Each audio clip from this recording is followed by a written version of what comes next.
case of financing, what one has to look at is all the financing that is available to try to leverage the investments that you would like to see. So let's take, for instance, the agriculture value chain.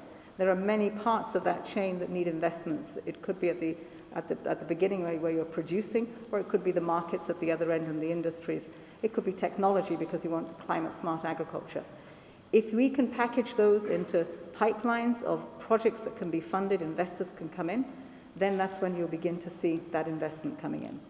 We do have to de-risk the environment, and so many a time you're looking for what is it that investors want to see. They want governance, they want an ease of doing business, they want to be able to find partners in the country, a certain level of infrastructure. In this case, Ghana is ahead of many other countries and so has a better chance of attracting additional finance.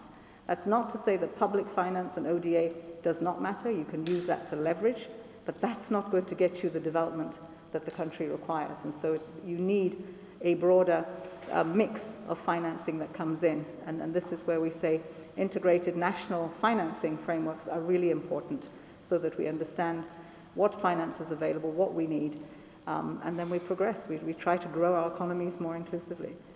It is not a good time now. We're not getting the global response financially that developing countries need.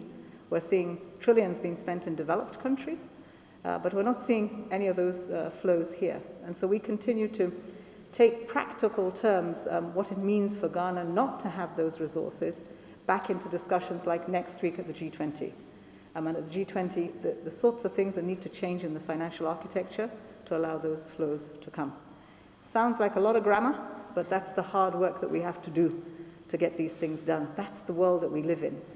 Incredibly complex, but I think if we break down to where the barriers are, and together with countries, the United Nations just fights for those rights and for those opportunities for countries to achieve their ambitions.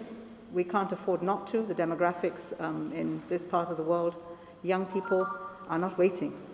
They have a lot of energy, a lot of aspirations, and they are an asset to us, which need investment, need to be occupied, and not to be distracted into other areas where we see some of the conflicts in the region we have now.